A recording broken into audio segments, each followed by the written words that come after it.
oui, ça permet de revenir à la question de la dictature et de ce qu'elle a laissé comme trace.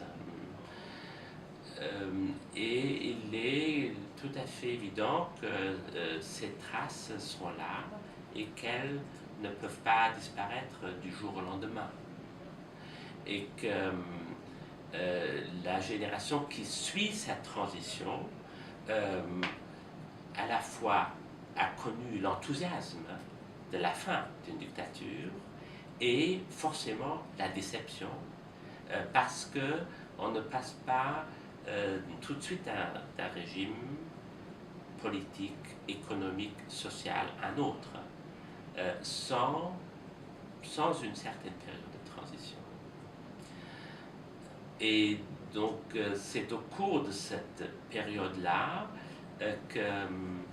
qui est une période très dangereuse de fragilisation de la société, parce que justement il faut ce temps-là de mise en place de nouvelles institutions, de faire respecter le droit. Ça, c'est justement le plus difficile. Une dictature repose sur une forme de perversion du droit et des lois, dans la mesure où une couche en dispose pour en jouir. Alors que la démocratie essaie de nouveau d'établir le droit, l'état de droit.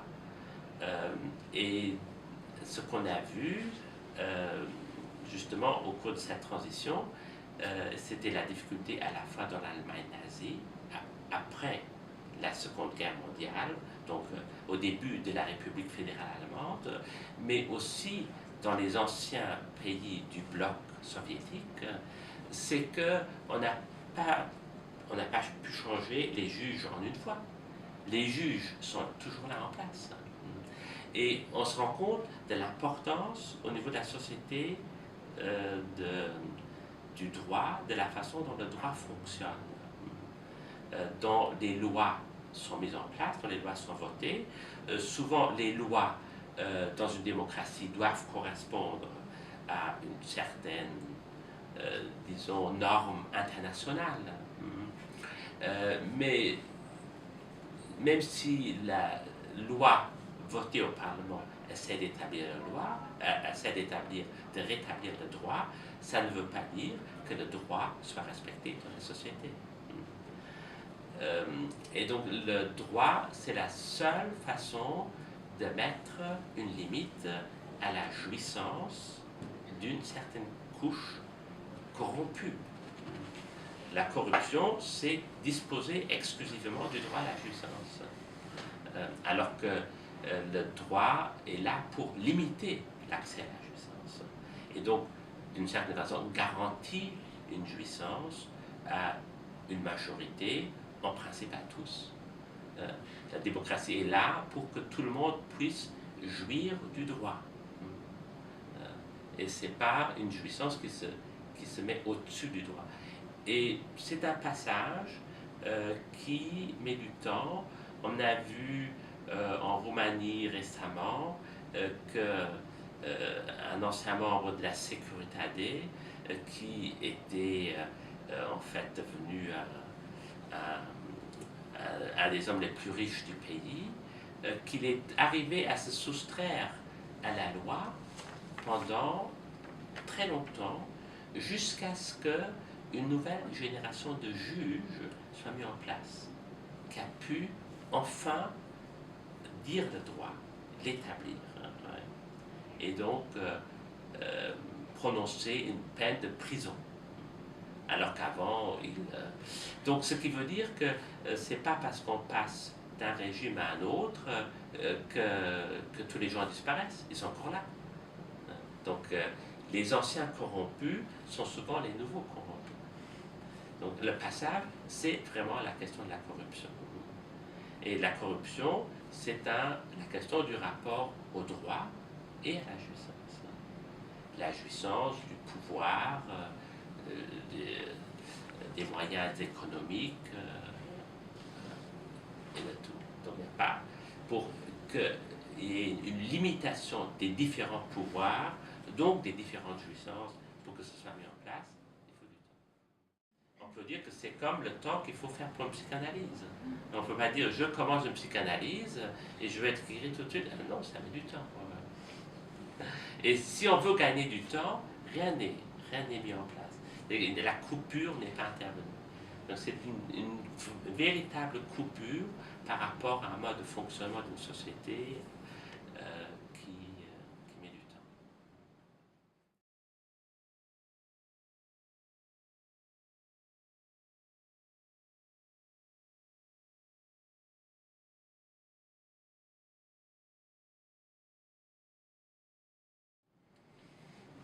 Oui, ça reprend un peu ce que je viens de dire. C'est la question du temps et que toute une partie de la population peut estimer que ça dure trop longtemps et que peut se rendre compte que qu'il y a une couche de la société qui se met plein les poches et donc, euh, et donc qui profite d'un système, que le droit n'est pas vraiment établi et que donc désespère parce qu'elle ne voit pas la fin. Alors qu'il faut savoir que c'est une période de transition, mais que l'issue, elle n'est jamais garantie. On sait, c'est-à-dire que c'est une période de fragilisation de la société, mais ce sont ces périodes de transition qui sont en général les plus intéressantes. C'est à ce moment-là qu'il y a aussi, en dehors de toute cette couche corrompue, qu'il y a une autre couche de la société qui se met en place, qui lutte, qui invente de nouvelles formes d'institutions, de sociétés, de rassemblements, de mise en groupe. C'est aussi à ce moment-là que la production littéraire et artistique cherche d'autres formes.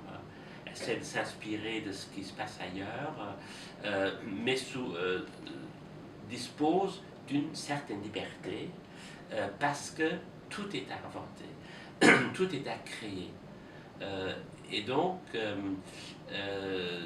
il faut bien sûr espérer que ce sont ces forces-là d'innovation, de création qui prennent le dessus. Mais comme j'ai dit tout à l'heure à propos des juges, souvent il faut attendre qu'une nouvelle génération arrive, que ce n'est pas tout de suite, mais qu'il faut préparer ce passage à la génération suivante, ce passage à un autre état de la société qui donc a profité de cette liberté d'invention, de mise en place d'une nouvelle forme de société.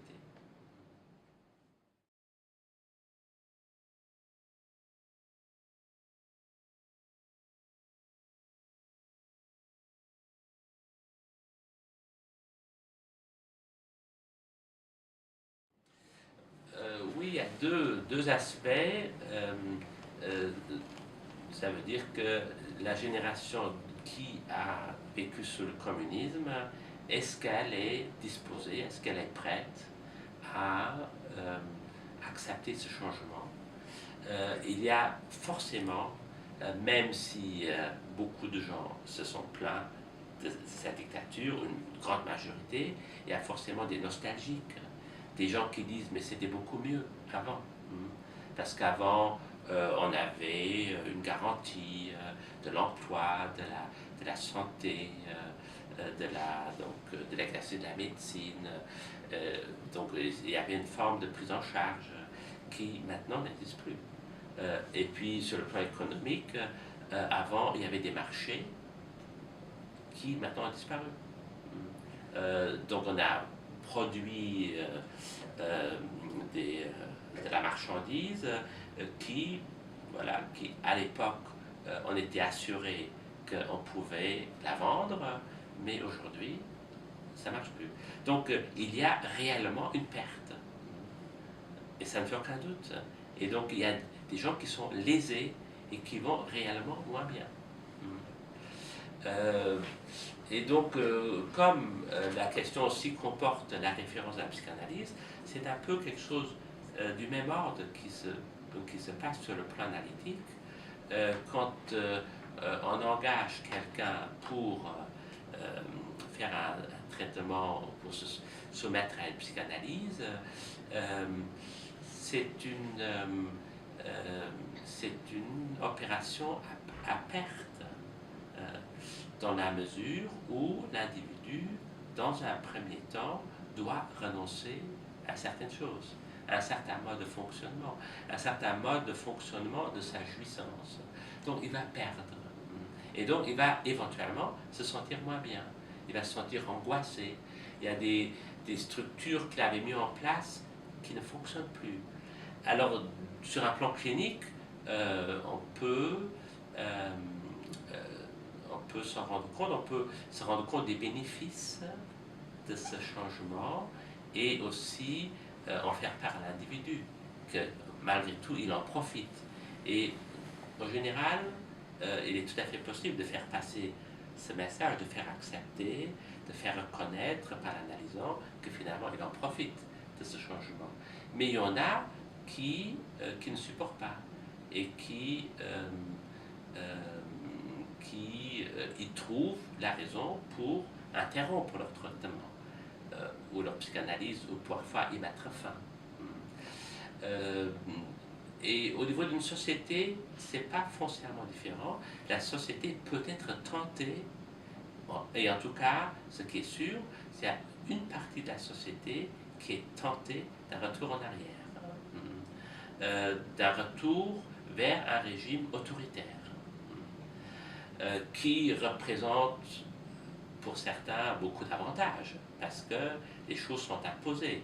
Et c'est ça à quoi on assiste dans la Russie actuelle. C'est le retour vers un régime autoritaire, et on a vu comment Poutine est arrivé à mettre hors d'état de fonctionner tous les régulateurs de la démocratie, très rapidement et de façon extrêmement systématique. Il s'en est pris d'abord à la presse, et donc n'hésite pas d'intimider, de faire assassiner les journalistes. Ça, il n'a aucun scrupule par rapport à ça. Et puis toutes les instances de la société qui pourraient lui résister, il les a marginalisés ou mis hors la loi. Donc de ce fait que même quelqu'un un groupe qui se constitue, qui pourrait faire opposition, il est systématiquement harcelé. On l'a vu avec les riots, comment est-ce qu'ils s'appellent, les Pussy Riots. Les Pussy Riots, oui, c'est ça. Donc ont été emprisonnés pour finalement un sketch, une mise en scène où Poutine était ridiculisé et l'Église orthodoxe en même temps. Et c'était, ces femmes avaient mis le doigt sur quelque chose de tout à fait, sur le nerf névralgique, sur un point névralgique de cette société, où on voit aussi à quel point les églises se laissent corrompre. Pas entièrement. Aussi dans l'Allemagne nazie, les églises se sont laissées corrompre. Elles étaient souvent très farouchement antisémites, mais pas entièrement. Il y a aussi une partie de l'église qui a résisté. Mais voilà. Donc ça, c'est le danger de la période actuelle. Et on voit que si on voit l'échiquier de l'Europe, on voit toutes sortes de différenciations d'un pays à l'autre, et chaque pays lutte pour une forme de démocratie, pour maintenir la démocratie malgré toutes ces pressions qui existent, malgré toutes ces difficultés. Mais on voit qu'en Russie, il a été possible de basculer de nouveau vers un régime autoritaire. Ce qui se passe à l'heure actuelle en Ukraine, montre très bien. Et donc, pour tous les États marginaux en marge de l'Empire russe, qui existe toujours, ou qui s'est de nouveau, qui s'est reconstitué, que ces pays sont obligés de lutter pour et de choisir. Hein. L'Ukraine, pour l'instant, fait un choix. Il faut voir si ça va tenir et comment ça va. Comme la Bulgarie a fait un choix, la Roumanie, etc. Mais la Bulgarie paye aussi un prix. Et elle paie un prix très fort de ce changement de régime.